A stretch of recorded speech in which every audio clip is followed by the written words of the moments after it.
찬송가 320장 함께 찬송합니다. 320장 나의 죄를 정케 하사 함께 찬송합니다. 찬송가 320장입니다. 320장 함께 찬송합니다. 나의 죄를 정케 하사 주의 일꾼 삼으신 그새 주의 넓은 사랑 항상 찬송합니다. 나를 일꾼 삼으신 주 계신 능력 주시고 언제든지 주 뜻대로 사용하여 주소서. 내게 부어주시려고 은혜 예비하신 주 주의 은혜 채워주사 능력 있게 하소서. 나를 일꾼 삼으신 주 계신 능력 주시고 언제든지 주 뜻대로 사용하여 주소서. 죄의 짐을 풀어주신 주의 능력 그도다. 나를 피로 사신 예수 내 맘속에 오소서. 나를 일꾼 삼으신 주 계신 능력 주시고 언제든지 주 뜻대로 사용하여 주소서. 주여 내게 성령으로 충만하게 채우사 생명수가 강물처럼 흐르게 하옵소서. 나를 일꾼 삼으신 주 크신 능력 주시고 언제든지 주 뜻대로 사용하여 주소서. 아멘. 사도신경으로 우리의 신앙을 함께 고백합니다. 나는 전능하신 아버지 하나님 천지의 창조주를 믿습니다. 나는 그의 위대하신 아들 우리 주 예수 그리스도를 믿습니다. 그는 성령으로 잉태되어 동정녀 마리아에게서 나시고 본디오 빌라도에게 고난을 받아 십자가에 못 박혀 죽으시고 장사된 지 사흘 만에 죽은 자 가운데서 다시 살아나셨으며 하늘에 오르시어 전능하신 아버지 하나님 우편에 앉아 계시다가 거기로부터 살아있는 자와 죽은 자를 심판하러 오십니다. 나는 성령을 믿으며 거룩한 공교회와 성도의 교제와 죄를 용서받는 것과 몸의 부활과 영생을 믿습니다. 아멘. 느헤미야 7장 1절 말씀을 함께 봅니다. 느헤미야 7장 1절입니다. 느헤미야 7장 1절 말씀을 제가 읽어드립니다. 성벽이 건축됨에 문짝을 달고 문지기와 노래하는 자들과 레위 사람들을 세운 후에 아멘. 성벽이 다 마무리되었습니다. 마지막으로 이 문을 성문을 다는 거죠. 그 성문을 달고 난 다음에 또 가장 먼저 무엇을 해야 되냐면 그 성문을 지키는 사람들을 세워야 합니다. 아무리 성이 잘 만들어지고요, 또 이 문짝을 다 달아도 이 문을 지키는 사람들이 없으면 뭐 아무 의미가 없는 거죠. 문 지키는 자들이 제때에 문을 지키고 또 열어줘야 될 사람들에게 열고 또 적들이 들어오면 그 문을 닫는 그런 모습이 있어야지 그 성 안이 안전하게 유지되어질 수 있기 때문에 그렇습니다. 그러면서 이제 문을 지키는 어떻게 보면 중요한 사역인데 그런 중요한 사역을 감당하는 그 일에 느헤미야는 누구를 세웠냐면 문지기들을 세웠습니다. 이 문지기들은요 성전 문지기들입니다.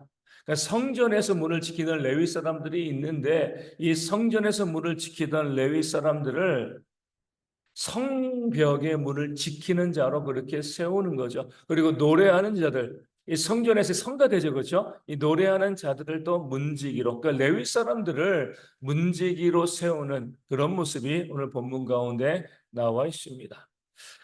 성전에서 일하는 사람들을 그 성전에서 일하는 것이 아니라 그 성을 지키는 그 문지기로 세운 이유는요. 일단은 가장 그 예루살렘 성에 레위 사람들이 많이 거주하고 있었기 때문에 그렇습니다. 아직까지는 그 성에 예전처럼 많은 사람들이 살지 않았습니다. 인구수가 절대적으로 부족한 거예요. 그 가운데에서 성전에서 일하는 사람들은 성전에서만 일해야 되고 성전에서 일하지 않는 사람들로 문지기로 세우려고 하면은요, 일꾼들이 부족할 수밖에 없었던 거죠. 그렇기 때문에 불가피하게 성전에서 일하는 사람들을 이 레위 사람들을 그 성벽의 그 문을 지키는 그런 문지기로 그렇게 활용하는 그런 모습이 본문 가운데 나와 있는 것입니다. 오늘 말씀 우리가 아주 중요한 말씀을 이야기해 주는 거죠. 성전에서 일하는 사람들이니까 성전에서만 일하면 되는 것이고 다른 일은 해서는 안 된다. 그렇게 하면은요 하나님의 교회 일들이 이루어질 수 없다는 사실을 우리 가운데 보여주고 있는 거죠. 상황에 맞춰 가지고 여유가 있으면 그 성전에서 일하는 사람들도 그 성벽을 짓는 데도 동참해야 되는 것이고 레위 사람들이 동참하는 것처럼 또 그 성벽의 문지기로서도 그들이 헌신하고 수고하는 그런 모습이 있을 때 그 하나님의 일들이 이루어지고요. 하나님의 교회가 건강하게 세워질 수 있다. 이 사실을 오늘 말씀이 우리 가운데 보여주고 있는 겁니다. 이 말씀은 오늘 이 시대의 교회에도 많은 도전이 되어지는 거죠. 왜냐하면 지금 많은 교회에서는 그래요. 하나님의 교회에서 일하고 있는 목회자들이 다른 일 하지 않도록 합니다. 목회자들이 말씀과 기도에만 전념하고요. 교회의 다른 일 가운데 전혀 손을 대지 않는 것이 마땅하다. 목회자들도 그렇게 주장을 하고 있고 또 성도들도 어때요? 그 목회자에게 다른 일들을 시키지 않는 그런 경우들이 많이 있습니다. 그렇기 때문에 어떻게 보면 좀 너무나 어처구니 없는 그런 장면들도 많이 보여줍니다. 건강한 목회자들이 앉아서 책 보고 하고 있는 동안 정말 나이 드신 어르신들이 교회를 청소하고 하는 그런 일들이 교회 가운데서 벌어지고 있고요. 그것을 너무나 당연하게 생각하고 있는 그런 교회들이 땅 가운데 너무나 많이 있습니다. 네, 과연 그것이 하나님께서 보시기에 합당한 것인가? 그렇지 않다는 거죠. 그렇죠. 목회자로서 먼저 말씀과 기도에 전념하는 것 당연하죠. 거기가 목회자들의 사역에 가장 중심되어지는 그런 모습이 되어집니다. 하지만 말씀과 기도의 사역이 우선순위가 된다고 해서 말씀과 기도의 사역만 감당하는 것이 옳다. 이렇게 말씀하는 것은 아닌 거죠.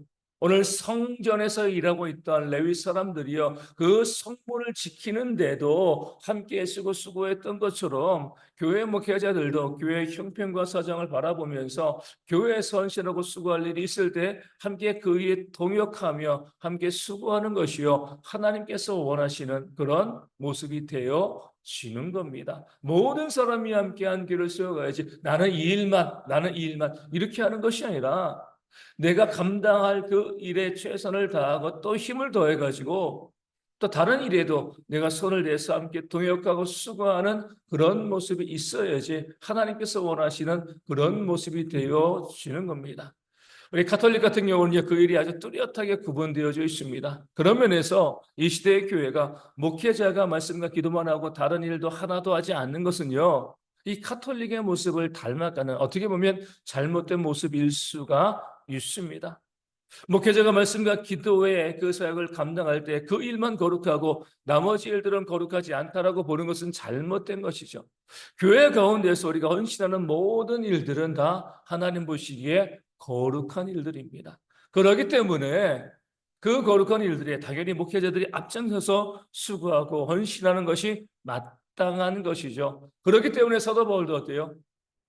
복음을 증거하는 그 삶을 살아가면서 또 교회 유익을 위해서 스스로 텐트를 만들어 팔면서 헌신하고 수고하며 그 두 가지를 병행하는 것이 버거웠지만 그럼에도 불구하고 텐트를 만드는 일들 그것을 통해서 그 사역에 필요한 물질을 채워가는 일들도 거룩한 일들이다라고 생각하고요. 마치 성직을 감당하는 것처럼 그 텐트를 만드는 그 일을 감당해 나갔습니다. 우리 주님께서도 이 땅 가운데 오셔가지고 물론 복음을 증거하시고 병자를 고치시는 그런 귀한 생활을 감당하셨지만 때로는요 그 어려운 수건을 동이시고요 제자들의 발을 씻겨주는 그런 헌신과 수고의 모습을 우리 주님께서 보여주셨습니다. 그 또한 뭐예요? 아름다운 일들임을 하나님께서 보시기에 또 아름다운 일들임을 우리 가운데 보여주고 알려주고 있는 거죠. 그런 면에서 우리 교회는요 마땅히 내게 주어진 그 일을 감당하는 것 당연히 우리가 그 사역을 감당해야 되는데 거기에만 머무르는 것이 아니라 나에게 시간과 또 힘과 여유가 있다라고 하면 다른 일들 돌아보면서 함께 그 일 가운데 동참하며 함께 세워가는 그런 모습이 있을 때 교회가 믿음 가운데 또 건강하게 세워짐을 오늘 말씀을 우리 가운데 보여주고 있습니다. 문제는 무엇이냐면 한쪽 교회에서는요 목회자들이 말씀과 기도만 하고 아무 일도 안 하는 그런 일들이 발생하는 그런 폐단이 있는데 잘못된 거죠. 근데 정반대의 일들도 교회 가운데 벌어지게 돼서 문제가 되어지는 거죠. 목회자들이 수고하고 헌신하고 또 교회 가운데 애쓰고 노력할 때 성도들이 목회자가 하고 있으니까 뭐 그러니까 그런 생각을 하고요. 다른 일에 전혀 동역하지 않는 그런 교회들도 있기 때문에 문제가 발생하는 겁니다. 먼저 목회자들이 말씀과 기도의 사역에 전념하면서 또 다른 일 가운데 헌신하는 것이 마땅한데 성도들이 다른 일들 마땅히 그들이 감당해야 될 그 사역 가운데 수고하고 헌신하지 않기 때문에 목회자들이 마땅히 감당해야 될 그런 말씀과 기도의 사역에 집중하지 못하는 그래서 교회가 점점 힘이 약해지는 그런 일들이 벌어지고 있는 교회도 이 땅 가운데 있기 때문에 그렇습니다. 제가 신학대학원을 졸업을 하면서 논문을 쓰면서 한지의 책을 참고했습니다. 그 책에는요, 이런 내용이 들어있어요. 외국인 목사님인데 이렇게 이야기합니다. 우리 에디라는 사람, 그러니까 외국에서는 정말 흔한 사람, 그러니까 흔한 이름이 특정한 사람을 이야기하는 것이 아니라 어떤 사람들을 에디라고 지칭하면서 그 목사님이 이렇게 이야기합니다. 목회자들의 교회를 섬김에 있어가지고 이 교회 안에 80%의 에디가 있다는 거예요. 네가 뭐하냐면 목회자에게 이거 해달라 저거 해달라 자꾸 요구하는 겁니다. 말씀과 기도의 사역을 요구하면 문제가 되어지지 아니하지만 목사님 이것도 해주세요 저것도 해주세요. 어떻게 보면 개인적인 그런 용무들 또 개인적인 필요들 그러니까 목회자가 감당해야 될 그 사역이 아닌 비본질적인 사역들을 자꾸 요구하고 있는 그런 성도들이 많이 있다는 거죠. 목회자들은 당연히 성도들이 요구하니까 그 요구 가운데 응하고요 또 그 일 가운데 헌신하고 수고하는데 그렇게 하다 보니까 목회자들이 말씀과 기도에 전념해야 될 말씀과 기도의 시간을 자꾸 잃어버리게 되어지는 거죠. 그러면서 교회가 영적인 힘이 약해지고 그 목회자도 죽고 또 교회도 죽는 그런 일들이 이 시대의 교회의 폐단이다라고 그 책 가운데 나와 있는 것이죠. 어떤 목사님이 또 이 그런 글을 썼습니다. 그 목사님이 부목사로서 사역을 할 때 미국에서 사역하고 있는 목사님인데 미국이나 우리 한국 교회나 이 교역자들의 사례가 또 약한 것, 부족한 것이 이 현실이기 때문에 그 부목사로 가정을 꾸리며 교회를 섬기는데 사례가 적으니까 가정에 어려움이 있는 거죠. 그 목사님이 노래를 참 잘하셨나 봐요. 그래가지고 이 결혼식이라든가 어떤 행사가 있으면 가가지고 축가해 주시고 또 찬양하시는 그걸 어떤 많은 분들에게 청함을 받은 거예요. 또 그로 인해서 또 사례도 받고 또 감사 인사도 받고 그러면서 물질의 부족한 부분들을 채워 간 거죠. 근데 어느 순간 그 목사님이 깨달은 거죠. 처음에는 그 부족한 삶의 필요를 채우기 위해서 그렇게 일을 했는데 나중에 하다 보니까 그 기도가 점점 줄어들고요. 그 말씀에 대한 부분들이 점점 줄어들면서 그 노래하러 다니는 사람이 되어져 버린 거죠. 이것이 잘못된 것이구나. 그러면서 그 찬양으로 좋은 은사를 가지고 있음에도 불구하고요. 찬양으로 누군가에게 가서 축하해 주가는 그런 일들을 다 접고 그 말씀과 기도의 사역 가운데 집중하는 그런 모습으로 돌아왔다라고 이야기하는 그런 모습들이 있었습니다. 사도행전을 통해서 보면 초대교회 가운데에서 교회가 점점 부흥하게 되어지니까 그 사도들 가운데 어떤 일이 있어요? 구제하는 일들, 여기에서 나도 도와달라, 여기서 나도 도와달라. 마땅히 교회가 구제해야 되는 거 가장 중요한 사역인데 그 구제하는 일들도 많아지게 되어진 거죠. 처음에 교회가 작을 때는요, 구제하는 일들의 시간을 보내는 것, 별로 그렇게 중요하지 그러니까 많은 시간을 쓰지 않았지만 교회가 점점 커져가니까 이 구제하는 일들 가운데 정말 시간들을 많이 쓰게 되어지고요. 그렇게 하다 보니까 어떤 문제가 발생한 거죠? 그 사도들이 기도도 못하게 되어지고요, 말씀도 못 전하게 되었습니다.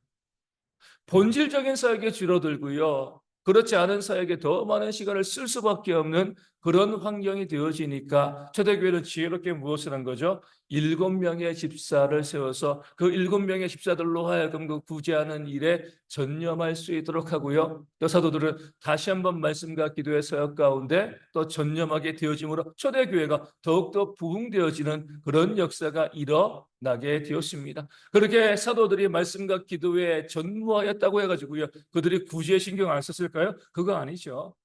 마땅히 또 교회 일들 가운데 신경 쓰고 했었지만 또 함께 또 일꾼들이 있었기 때문에 사도들이 말씀과 기도의 사역에 전념할 수 있는 그런 환경들이 되어 주었던 겁니다. 이것이 바로 아름다운 교회의 모습이 되어지는 거죠. 목회자들이 먼저 말씀과 기도의 사역에 전념하되 여기만 바라보는 것이 아니라 교회에서 내가 힘쓰고 애쓸 일이 있으면 함께 수고하고 애쓰는 그런 모습이 있어야 되는 거고요. 성도들은요, 목회자에게 모든 일을 다 맡기는 것이 아니라 그들이 마땅히 감당해야 될 그런 사역을 최선을 다해서 헌신하고 수고함을 통해서 목회자들이 더 말씀 보고 더 기도할 수 있도록 그 사역을 환경을 보장해주는 그런 모습이 있을 때, 그렇게 함께 애쓰고 동역해 나갈 때 교회가 건강하게 세워지는 모습이 오늘 본문에 나와 있는 하나님께서 원하시는 교회의 모습이 되어지는 줄로 믿습니다. 우리 대형교회가 그런 교회가 되어질 수 있도록 일을 나누고요, 나는 이 일만 하고, 이것이 아니라 먼저는 내게 주어진 일들 가운데 최선을 다하고 충성을 다해서 목회자들은 말씀과 기도의 사역에 먼저 애쓰고요, 또 성도들은 내게 주어진 그 사역 가운데 헌신하고 수고함을 통해서 또 교회의 영적인 일꾼들이 영적인 사역에 힘쓸 수 있도록 하고요, 또 목회자들은 그렇게 말씀과 기도에 애쓰고 수고하면서도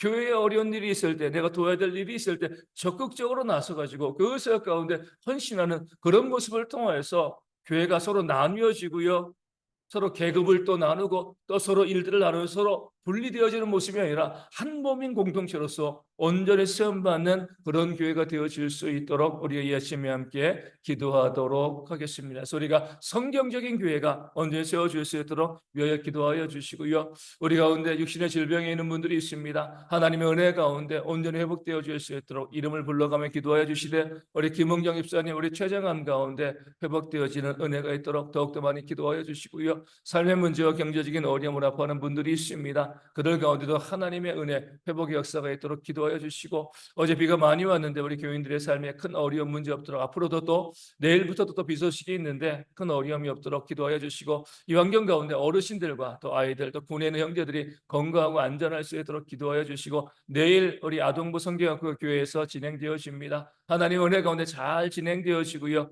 우리 이제 이 아이들이 부흥되어지고 교회가 부서가 부흥되어지는 그런 이 기회가 되어지고 좋은 날씨와 환경들, 또 더욱더 많은 기도와 물질의 후원이 있도록 기도하여 주시고요, 그리고 우리 앞으로 이어질 우리 청년부, 청소년부, 또 수련회도 하나님 은혜 가운데 잘 준비되어지고 진행되어질 수 있도록 여름 행사를 위하여서도 우리 아침에 함께 기도하도록 하겠습니다. 우리 선교지 교회 부흥을 위해서도요, 또 작은 교회들도 하나님 은혜 가운데 온전히 시험받는 그런 역사가 있도록 이 아침에 함께 기도하겠습니다. 제기도문 하시겠습니다.